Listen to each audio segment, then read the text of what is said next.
Hello everyone, this is Nilufar Neha Khan and welcome to our YouTube channel Shikshalaya. तो आज हम बात करेंगे EMRS टीचर्स रिक्रूटमेंट के बारे में, कंप्लीट इन्फॉर्मेशन के बारे में बात करेंगे। चाहे आपका एलिजिबिलिटी क्राइटेरिया हो, एग्जाम पैटर्न हो, या आप किस तरीके से तैयारी कर सकते हैं, सारी चीज़ों के बारे में डिटेल में बात करेंगे और कोशिश करेंगे कि आपके सारे डाउट क्लियर कर सके। देखिए, जैसे कि आपको पता ही होगा, जो EMRS स्कूल्स हैं ये आपके सेंट्रल लेवल की वैकेंसीज होती हैं, जिसमें कि ऑल ओवर इंडिया में आपकी कहीं भी जॉब लग सकती है। ठीक है, तो ये सबसे बड़ा डाउट देखने को मिलता है बच्चों का कि मैम इसमें क्या हम अपने स्टेट में ही जॉब कर सकते हैं। देखिए, ऑल ओवर इंडिया में कहीं भी लग सकती है, लेकिन जो प्रेफरेंस दी जाती है पहले स्टार्टिंग के टाइम में, तो वो अलग ही आपके स्टेट से हटके ही होती है। ठीक है, तो ये चीज़ क्लियर कर लीजिएगा और इतना प्रिपेयर अपने माइंड को रखिएगा।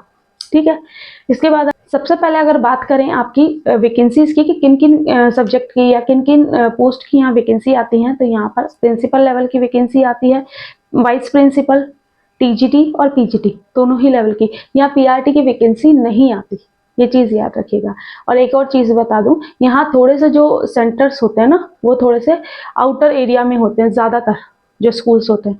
तो इस चीज़ को ध्यान में रखिएगा कि क्योंकि लास्ट ईयर जो वैकेंसी निकली है उसमें कई बच्चे सिलेक्ट थे, लेकिन सिलेक्ट होने के बावजूद उन्होंने ज्वाइन नहीं किया, क्योंकि या तो उन्हें जॉब लोकेशन सूट नहीं करी या फिर उनके पर्सनल जो भी रीज़न रहे। तो ये चीज़ आप अपने माइंड में पहले ही क्लियर कीजिएगा। और ये बताने का पर्पज सिर्फ इतना है कि आप लोग जब फर्स्ट डे से क्लियर रहते हैं ना, तो सिलेक्शन के बाद आपकी जो खुशी होती है वो दुगनी हो जाती है। ठीक है, तो यहाँ पर जैसे कि मैंने आपको बता दिया सेंट्रल की वैकेंसी है, वैकेंसी भी पता चल गई। अब बात करें कि वैकेंसीज कितनी आ सकती हैं। देखिए, ये चीज़ याद रखिएगा, जो आपकी EMRS की वैकेंसी थी 38,000 वैकेंसीज आपकी फिल होनी थी। ठीक है, जिसमें कि टीचिंग और नॉन टीचिंग दोनों थी। लेकिन आपको पता है लास्ट ईयर आपका 10,000 वैकेंसी जो कि यहाँ फिल हो चुकी है। ठीक है, 10,000 जो ये वैकेंसी फिल हो गई, रिमेनिंग आपकी कितनी बची? 28,000 वैकेंसी। 28,000 प्लस वैकेंसी ही आपकी है। ठीक है, अब इसमें टीचिंग और नॉन टीचिंग दोनों की ही वैकेंसी देखने को मिलेगी। तो इसलिए आपसे कह रही हूँ कि फेज 2 की जो वैकेंसी आप लोगों के लिए आएंगी, उनके लिए आपको प्रिपेयर होना पहले से ही जरूरी है, क्योंकि यहाँ पर अब कॉम्पिटिशन भी ठीक ठाक देखने को मिलेगा। लेकिन हाँ, चाहे NVS हो, चाहे आपका KVS हो या DSSB हो, इन तीनों के कंपैरिजन में यहाँ पर आपका सिलेक्शन प्रोसीजर थोड़ा सा सही रहेगा। क्यों? क्योंकि कंपैरेटिवली, क्योंकि लोकेशन की वजह से, कई बच्चों को चॉइस की वजह से यहाँ पर कई बच्चे फॉर्म नहीं फिल करते या फिर सिलेक्ट होने के बाद भी ज्वाइन नहीं करते। यहाँ पर आपके लिए आसान होगा सिलेक्ट होना। ठीक है, ये चीज़ याद रखिएगा, इसीलिए मैं आप लोगों को ये सारी चीज़ें डिटेल में बता रही हूँ। अब ये चीज़ पता चल गई। अब बात करें कि एलिजिबिलिटी क्राइटेरिया। अगर आप PGT लेवल के लिए तैयारी कर रहे हो, तो आपके पास कंसर्न सब्जेक्ट में मास्टर डिग्री होनी चाहिए, प्लस आपकी BEd होनी चाहिए। ये चीज़ याद रखिएगा। अब यहाँ पर मास्टर डिग्री में जैसे जैसे आप PGT हिस्ट्री के लिए अप्लाई कर रहे हो, तो PGT हिस्ट्री में आपके पास मास्टर डिग्री होनी चाहिए, प्लस आपके पास BEd होना चाहिए। ये चीज़ याद रखिएगा। ज्योग्राफी टीचर बनना चाह रहे हो तो पोस्ट ग्रेजुएशन इन ज्योग्राफी आपका होना चाहिए। ये चीज़ हो गई क्लियर आपकी। ठीक है, बात करें आपकी TGT लेवल पे जो रिक्रूटमेंट आती है उसके एसेंशियल क्वालिफिकेशन की, तो यहाँ पर graduation in concern subject plus BEd plus CTET paper 2 आपका होना चाहिए। यही याद रखिएगा। कोई भी अपेयरिंग, चाहे वो TGT हो चाहे वो PGT हो, कोई भी अपेयरिंग स्टूडेंट यहाँ एलिजिबल नहीं होता।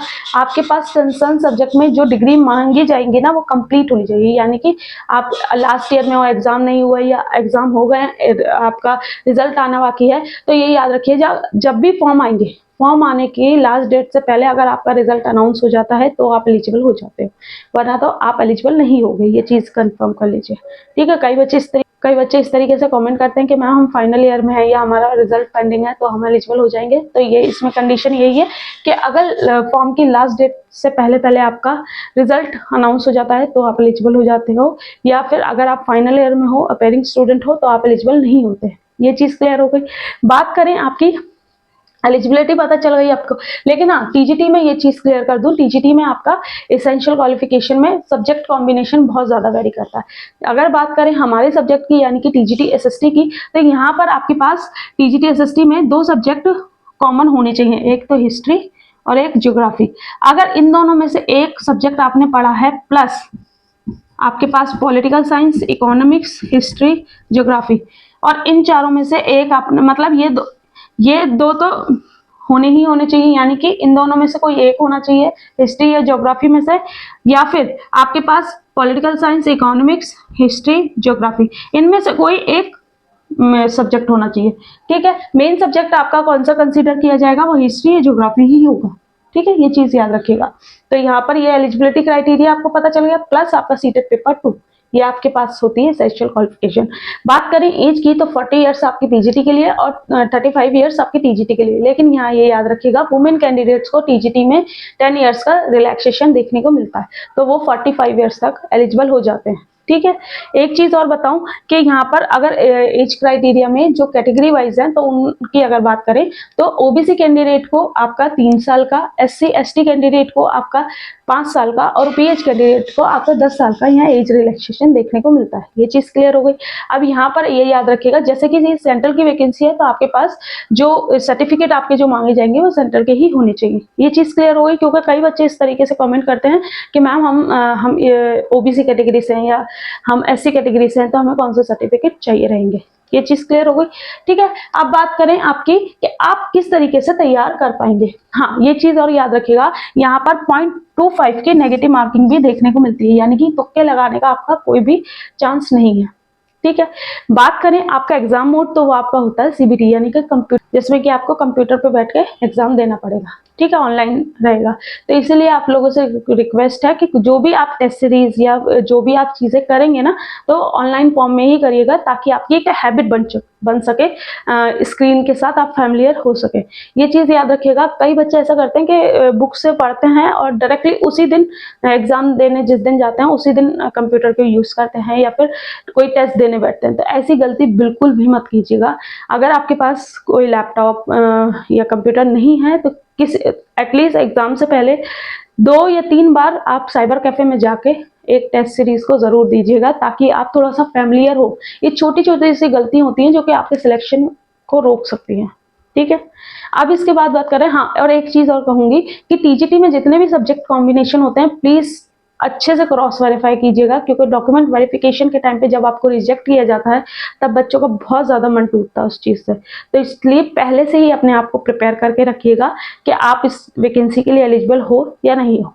ठीक है, और हाँ, अगर यहाँ पर आपका सब्जेक्ट कॉम्बिनेशन नहीं मिलता तो आप ये याद रखिएगा डीएसएसबी में आपका सब्जेक्ट कॉम्बिनेशन 101% मिल ही जाएगा, क्योंकि वहां ऐसा एलिजिबिलिटी क्राइटेरिया आपका रखा गया है। ठीक है, ये चीज क्लियर हो गई। इसके बाद बात करें आपके एग्जाम पैटर्न की, तो वो सबसे ज्यादा मायने रखता है। यहाँ एग्जाम जो आपका होता है वो 5 पार्ट में होता है, यानी कि आपका इनमें 5 सब्जेक्ट आपको देखने को मिलते हैं, रीजनिंग, जीके जीए, आईसीटी, टीचिंग एप्टीट्यूड और सब्जेक्ट। ठीक है, ये आपका होता है 130 मार्क्स का टीजीटी और 130 मार्क्स का आपका पीजीटी का, 120 मार्क्स का आपका टीजीटी का पेपर। ठीक है, लेकिन आपको ये याद रखिएगा कि आप अगर ये अच्छे से भी कर लेते हो लेकिन आप इस वाले पोर्शन पे फेल हो जाते हो, यानी कि लैंग्वेज वाले सेक्शन में फेल हो जाते हो, तो आपका ये कितना ही आपने किया हो वो कोई मायने नहीं रखेगा, क्योंकि आपकी आंसर शीट ही चेक नहीं होगी। ठीक है, लैंग्वेज में आपको क्वालिफाई करना जरूरी है और 40% का क्राइटेरिया यहाँ फिक्स किया गया है। जैसे कि अगर बात करें पीजीटी में, तो पीजीटी में आपके पास लैंग्वेज में ऑप्शन होते हैं हिंदी और इंग्लिश, लेकिन टीजीटी में बात करेंगे तो रीजनल लैंग्वेज भी आपकी हो जाती है। रीजनल लैंग्वेज भी आपकी हो जाती है, यानी कि यहाँ पर आपको 30 मार्क्स की रीजनल, तो यहाँ पर आपको 30 मार्क्स का लैंग्वेज वाला सेक्शन मिलता है टीजीटी में और 20 मार्क्स का मिलता है आपका पीजीटी में। ठीक है, लेकिन ये याद रखिएगा रीजनल लैंग्वेज आपकी कोई भी हो सकती है, हिंदी, इंग्लिश या पंजाबी या गुजराती, जो भी है। ठीक है, अगर उसमें अच्छा परफॉर्म कर सकते हो तो ही उसे सिलेक्ट कीजिएगा, अदरवाइज आप हिंदी और इंग्लिश में से एक और दोबारा सिलेक्ट कर सकते हो रीजनल लैंग्वेज में। ठीक है, ये चीज याद रखिएगा। टीजीटी में, पीजीटी में सिर्फ और सिर्फ हिंदी और इंग्लिश है। अब यहाँ पर 40% का क्राइटेरिया रखा गया है, यानी कि आपके पास 10 में से आपके पास 4 मार्क्स आने ही आने हैं दोनों लैंग्वेजेस में। ठीक है, तो दोनों में अगर 4-4 नंबर आएंगे तभी आप आगे के लिए प्रोसीड कर पाएंगे, मतलब कुछ वो फायदा ही नहीं होगा इतना पढ़ने का अगर आप यहाँ फेल हो जाते हो। ये चीज पहले ही क्लियर कर लीजिएगा। फिर टीजीटी वालों के लिए भी सेम, आपको यहाँ रीजनल लैंग्वेज में भी 4 मार्क्स लाने पड़ेंगे, यानी कि 10 में से 4 इंग्लिश में, 10 में से 4 हिंदी में और 10 में से 4 आपकी रीजनल लैंग्वेज में से लाने पड़ेंगे, तो आप एलिजिबल हो जाते हो बाकी की चीजों के लिए। ठीक है। बाकी अगर बात करें बुक्स की, तो बुक्स सबसे ज़्यादा बेटर जो मुझे लगती है आपके लिए वो होती हैं NCERT books. NCERT books best है अगर आपको बेसिक अंडरस्टैंडिंग से एकदम अच्छी एक अंडरस्टैंडिंग आप क्रिएट करोगे। और ये याद रखिएगा सेंट्रल लेवल की वैकेंसी है तो ये याद रखिएगा बुक्स में डायरेक्टली आपको एनसीईआरटी से कई चीज़ें देखने को मिलती है। तो कोशिश यही कीजिएगा एटलीस्ट अगर आप टीजीटी की तैयारी कर रहे हो तो आपके पास 6 to 12 एनसीईआरटी आपने की हो, ठीक है। और हाँ ये याद रखिएगा, और आप अगर पीजीटी की तैयारी कर रहे हो तो ग्रेजुएशन तक का लेवल भी आपका देखा जा सकता है। लेकिन मैं ये कहना चाहूंगी अगर आपने 6 to 12 भी एनसीईआरटी बहुत अच्छे से कर ली, और ये याद रखिएगा एनसीईआरटी करनी तो है लेकिन अपने सिलेबस को ध्यान में रखते हुए जो टॉपिक अननेसेसरी लग रहे हैं उन्हें आपको नहीं छेड़ना, ठीक है। सिर्फ और सिर्फ सिलेबस अपना डाउनलोड कीजिएगा। सिलेबस इनकी सबकी ऑफिशियल वेबसाइट पे आपको सिलेबस मिल जाता है, ठीक है। जैसे ही सिलेबस डाउनलोड करेंगे, सिलेबस डाउनलोड करने के बाद अपने टॉपिक शुरू करेंगे लाइन वाइज, ठीक है। और अगर आप मल्टीपल एग्जाम की तैयारी करना चाहते हो तो ये याद रखिएगा कि यहाँ पर आपको सिलेबस डाउनलोड करने के बाद कंपैरिजन करना पड़ेगा कि किस सब्जेक्ट में जो है वो सेम टॉपिक इसमें भी आ रहे हैं, टीजीटी में, आपके डीएसएसबी में, केवीएस में, ईएमआरएस में और एनबीएस में। इससे क्या होगा आपकी और भी तैयारी हो जाएगी, ठीक है। ये सारी चीजें क्लियर हो गई। अब बात करें कि आपको एनसीईआरटी बुक्स ही प्रेफर करनी है क्योंकि उससे आपकी बहुत अच्छी अंडरस्टैंडिंग बिल्ट होगी। लेकिन ये याद रखिएगा एग्जाम थोड़ा सा टफ होता है तो ऑब्वियसली बात है आपका लेवल थोड़ा सा हाई रहना चाहिए, ठीक है। चलिए बाकी तो मैंने कोशिश यही की है कि आपको सारी चीजें बता दूं, लेकिन अगर कुछ रह गया होगा तो आप लोगों से रिक्वेस्ट है कमेंट बॉक्स में कमेंट करना। बाकी मिलते हैं आपसे नेक्स्ट वीडियो में। Thank you for watching.